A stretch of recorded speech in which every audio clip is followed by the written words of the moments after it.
English మాట్లాడడానికి భయపడుతున్నారా? అయితే మీకోసమే ఈ స్పోకెన్ ఇంగ్లీష్ క్లాసెస్. వెంటనే కాల్ చేసి జాయిన్ అవ్వండి. నమస్తే రమ్మగారు. నమస్తే జయ. రమ్మగారు, విక్రమ బేతాళ కథలు ఒకటి చెప్పుకుందామండి. చెప్తా. పట్టుబదలని విక్రమార్కుడు మళ్ళీ వెనక్కి లోపలికి నడిచాడు. శరీరాన్ని భుజం మీద వేసుకున్నాడు. దాంతో పాటు ఉన్న భేతాళుడు కూడా ఆయనతో పాటు నడుచుకుంటూ వెళ్ళాడు. కొంత దూరం వెళ్ళాక భేతాళుడు అది చెప్పాడు, నీకు ఎంత ఓపిక, ఇంత బాగా నడుస్తున్నావు, నీకు మార్గాయాసం తెలియకుండా ఒక మంచి కథ చెప్తాను అన్నాడు. ఏం చెప్పాడట? భరుకచ్చం అనే ఒక దేశంలో జిహ్వలుడని ఒక వైశ్య కుమారుడు ఉండేవాడు.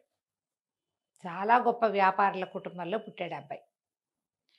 వాడికి 14-15 ఏళ్ళ నుంచి బిజినెస్ గోలే. ఎంత బిజినెస్ చేసేవాడు, ఎన్ని రకాలో. క్రమంగా వాడి బిజినెస్ ఇంట్రెస్ట్ ఎలా అయిందంటే అది తప్పిస్తే ఇంకేది లేదు. ఆ చుట్టుపక్కల వాడి వయసు పిల్లలంతా మగపిల్లలు ఆడపిల్లల వెనకాల తిరుగుతుంటే వీడు బిజినెస్ వెనకాల పరిగెత్తేవాడు. మనం అలాంటి వాళ్ళని చూస్తాం. అవునవును కదా. ఎప్పుడెప్పుడో పెళ్లి చేసుకుంటారు వాళ్ళు. ఆ ఏజ్లో ఆడపిల్లల ఆసక్తులు అవి అందరికీ ఉండేటట్టుగా వీళ్ళకి డిటర్మైండ్గా ఉండే వాళ్ళకి ఉండవు. వాడు చాలా ఉత్సాహంగా చేసేవాడు. పెద్ద పెద్ద వాళ్ళు కూడా వాడి దగ్గరే సలహాలు తీసుకునేవాడు.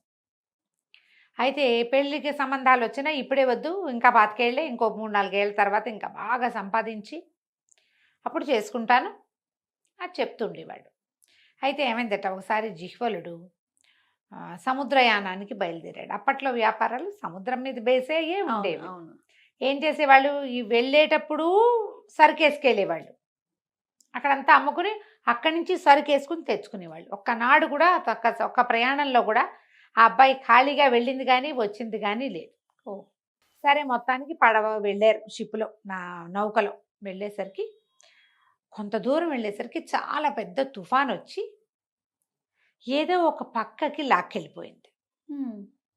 ఆ తుఫాన్లో ఉండి ఉండి ఉండి వీళ్ళకి ఏమిటి, మధ్య మధ్యలో ప్లాన్ ప్రకారం వెళ్తే ద్వీపాల దగ్గర ఆగి తిండి నీళ్లు సమకూర్చుకునే వాళ్ళు. నౌకాయానంలో పద్ధతులు అవి. అదే అక్కడెక్కడో ఆగడం, మొత్తం డబ్బాలు, మంచినీళ్ళ డబ్బాలు, సారా పీపాలు అన్నీ నింపుకోవటం, ఫుడ్ కావాల్సినవన్నీ పెట్టుకోవటం, ఒక 15 రోజులు ప్రయాణం చేయటం, 15 రోజుల తర్వాత ఇంకో చోటకి చేరతాం. కొంచెం బఫరింగ్ ఉండేది, ఒక 3-4 రోజులు ఎక్స్ట్రాకి బఫరింగ్ ఉండగానే ప్లేస్కి చేరిపోయి అన్నీ మళ్ళీ పెట్టుకునేవాళ్ళు. వీళ్ళ దగ్గర బఫర్లు గిఫర్లు అన్నీ అయిపోయినాయి. అన్నీ అయిపోయి చివరికి ఏం చేయాలో తెలియని స్థితికి వచ్చాక వాళ్ళకి ఒక ద్వీపం కనపడింది. సరే, సరంగులు నావికులు ఏమన్నారు, ఇది కూడా ఏదో ద్వీపం ఉండి పచ్చగానో ఏదోగానో ఉంటుంది, ఏదైనా తిండి ఆహారం దొరుకుతుందేమో ప్రయత్నం చేయండి. తుఫాన్ తగ్గిపోయింది, కొద్దిగా దొరికినా మనకి ఇక్కడ మనం ఇంకో ప్రాంతానికి వెళ్ళేందుకు మనకు సరిపోతుంది అని చెప్పి నావికులు అందులోనే ఉండిపోయి ఇతని పరివారం, జిహ్వలుడు పరివారం మాత్రం అక్కడ దిగారు. దిగితే అది ఒక భయంకరమైన ఆటవికులు తెగ ఉండేటువంటి ద్వీపం. వాళ్ళు ఎడా పెడా బాణాలు బరిసెలు ఇంకేమిటో విసిరి కొట్టి వీళ్ళని లోపలికి రానివ్వకుండా సంహరించేశారు. ఈ గుంపు, జిహ్వలుడి గుంపు అంతా కకావికలైపోయి ప్రాణాలు అరచేతిలో పెట్టుకుని పారిపోయి జిహ్వలుడు కూడా ఓ పక్కకి ఎక్కడికో వెళ్ళిపోయాడు. అంతకుముందు 3-4 అతని వెనకాల ఉన్నారు. అతన్నే వెన్నంటి ఉన్న వాళ్ళు కూడా ఒక దశలో ఎవరు లేరు. ఎవరి దారి వాడు ప్రాణాలు దక్కించుకోవడానికి వీడి వెనకాల వెళ్ళాలని ఎక్కడ పెట్టుకుంటారు? ఏది దొరికితే, ఏ సందు దొరికితే ఆ సందులో దూరిపోదాం అనుకుంటారు. జిహ్వలుడు ఒంటరి వాడైపోయాడు. చాలామంది చచ్చిపోయారు. ఒక 2 ప్రాణావశిష్టంగా నౌకని చేరుకున్నారు. వాళ్ళు కూడా ఒక పూట చూసి ఈ వచ్చిన వాళ్ళకి వైద్యం చేసుకుని ఇక్కడే ఉంటే అక్కడున్న వాళ్ళు ఇందులోకి వస్తే అంతేగా, చూసి చూసి ఎవరైనా వస్తారేమో అని వెయిట్ చేసి కూడా, అంటే ఈ దెబ్బలు తగిలి వచ్చిన వాళ్ళు రాగా ఇంకో 2 రోజులు ఉన్నారు, ఒక పూటన్నర అట్లా. సేఫ్ కాదని నావికులు పడవని తరలించుకుని వెళ్ళిపోయారు. జిహ్వలుడు ఈ ద్వీపంలో ఉండిపోయాడు. ఇతను పరిగెత్తి పరిగెత్తి పరిగెత్తి పరిగెత్తి పైకి ఎక్కడో ఒక గుహలాగా ఉన్న చోట పడిపోయాడు. ఆకలి దప్పులతోటి పడున్నాడు. జిహ్వలుడు 25 ఏళ్ళ వాడు. మనం ముందే చెప్పుకున్నాగా, వీడు నిత్యము వ్యాపారము అవి అంటే ఏంటి, పొద్దున్నే లేవటం, టైం ప్రకారం దుకాణాలకు వెళ్ళటం అవన్నీ అలవాటు ఉన్నవాడు.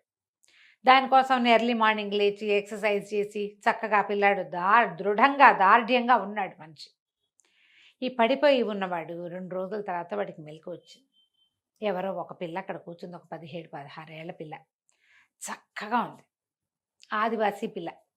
అదే అక్కడున్న ఒక ఆటవిక జాతి వాళ్ళు ఉన్నారు కదా, ఆటవిక జాతి పిల్ల, ఆదివాసీ అనకూడదు, అదే ఆటవిక పిల్లే. ఆ పిల్లకి మామూలుగా వాళ్ళు ఏంటంటే కంటికి నచ్చిన వాడిని ఎన్నుకుని కాపురం చేసే పద్ధతి ఉన్నవాళ్ళు.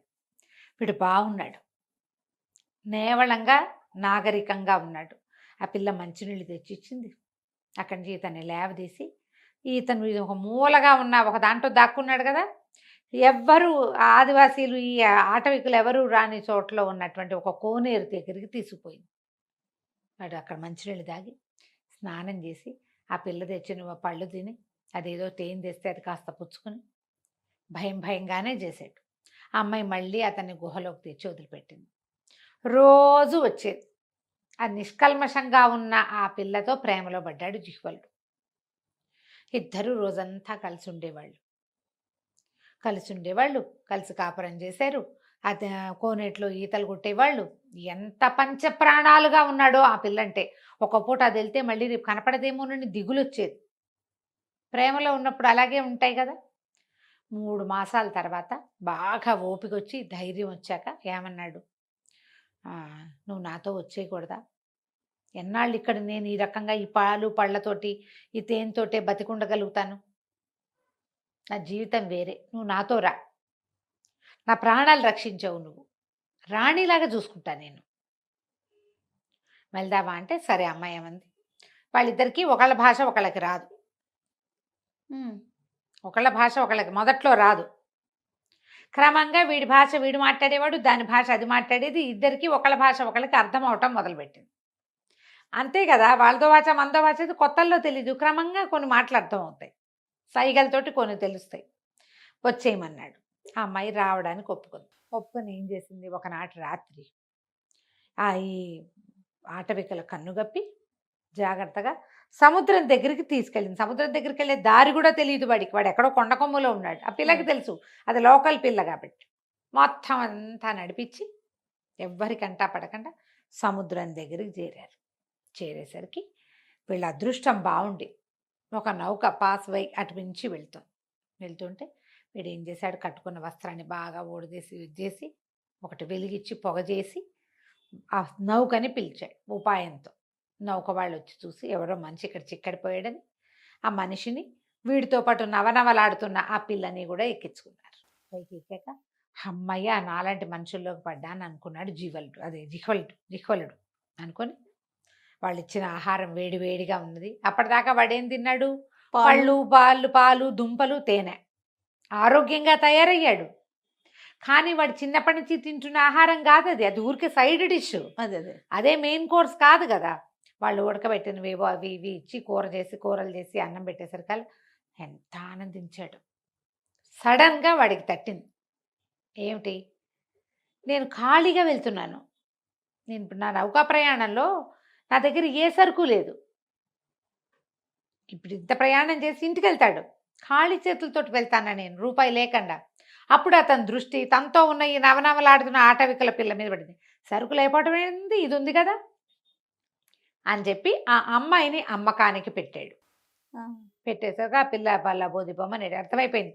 తను నమ్మైపోతాడు, నన్ను నమ్మద్దు, నేను గర్భవతిని, 3 నెలలు నాకు, నన్ను నమ్మకు, నన్ను నీతో తీసుకెళ్ళు అంటే మరీ మంచిది అని గర్భవతిగా ఉన్న అమ్మాయికి డబల్ రేట్ వస్తుంది. కడుపులో ఉన్న శిశువుతో సహా జిహ్వలుడు ఆ అమ్మాయిని అమ్మేసి ఆ డబ్బులతోటి తన వ్యాపారానికి పెట్టుబడి పెట్టుకుని మళ్ళీ తను సరుకుతోటే ఇల్లు చేరాడు. ఈ కథ చెప్పాడు మేతాళుడు. చెప్పి అడిగాడు, రాజా ఎందుకు అక్కడుండగా రాణిని చేస్తానని తీసుకొచ్చిన అమ్మాయిని బానిసగా ఎందుకు అమ్మాడు జిహ్వలుడు? ప్రేమ లేదా? ప్రేమ అంటే ఇంత మోసమా? అక్కడ ప్రేమగా ఉన్నాడు కదా, ఇక్కడ ఎందుకు లేడు? రాజుగారు చెప్పాడు, అక్కడ జిహ్వలుడికి దిక్కులేదు.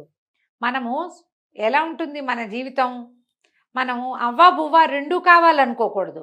జిహ్వలుడికి ప్రేమే కావాలంటే అక్కడ ఉంటే గనక అక్కడే ఉంటే దానికోసం చావడానికి సిద్ధపడేవాడు వాడు.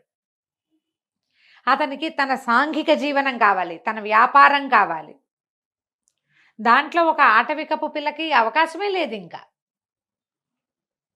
సాంఘిక జీవనం కావాలంటే ప్రేమలు, జీవితాన్ని తనను కాపాడటము, తనతో ప్రేమగా ఉండడం 3 నెలలు తనని పోషించడం అసలు పాయింటే కాదు. స్వచ్ఛమైన ప్రేమ వ్యాపారమా? వ్యాపారం అంటే ఈ స్వచ్ఛాన్ని కూడా మనం కలిపేయాలి అందులో. ఇది అది కుదరదు. ప్రేమే, వ్యాపారం వ్యాపారమే. దీన్నే మనం ఏం చెప్పుకుంటాం, మన వాళ్ళు చెప్తారు కదా, పేకాటే తమ్ముడేనని. ఇవి రెండు కుదరవు. జిహ్వలుడికి స్వార్థం లేచిపోయింది. అతను సహజంగా అతను వ్యాపారస్తుడు. అక్కడ వ్యాపారస్తుడు కాదు, జీవితం కోసం పోరాడుతున్నవాడు, బతుకు కోసం పోరాడుతున్న ఒక జీవి. వాడికి దొరికిన ఆసరా ఆ పిల్ల. ఆ ఆసరాతోటే బతికేవాడు. వాడు అక్కడే ఉండుంటే హాయిగా ఉండేవాడు. అమ్మాయితో చక్క పిల్లల్ని కనేవాడు, దాన్ని ఎంతో ప్రేమగా చూసుకునేవాడు.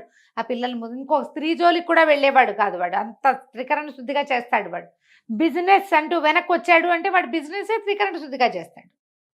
వాడు బిజినెస్ త్రికరణలో ఏముంది, పెట్టుబడి. అది అమ్మాయి. ప్రేమ మోసం కాదు, అది వేరు ఇది వేరు అని చెప్పాడు రాజు విక్రమార్కుడు. బేతాళుడు నవ్వాడు. కరెక్ట్, సరిగ్గా చెప్పావు. ఈ వ్యవహారంలో జిహ్వలుడు చేసింది వాడి రకానికి వాడికి ఓకే. ఎవరైనా ఇదే చేస్తారు. మనం పల్లెటూరి పిల్లల్ని ప్రేమించి తెచ్చుకుని సిటీలలో వాళ్ళతో ఇమడి లేకుండా పోయిన కథలు ఎన్ని సినిమాల్లో చూసామో మనం. అవును, అలాంటి కథలకు మూలం ఇదే. 1958లో రాయబడిన కథ చేయ. 58లో చూడు ఎంత బాగా చెప్పారు. ఎప్పుడైతే రాజుగారి మౌనభంగం అయిందో బేతాళుడు వెళ్ళిపోయాడు. శవంతో సహా వెళ్ళిపోయాడు. మళ్ళీ రాజుగారు లోపలికి నడవటం మొదలుపెట్టాడు. కథ కంచికి మనం ఇంటికి. రైట్ రవి గారు, నమస్తే. నమస్తే.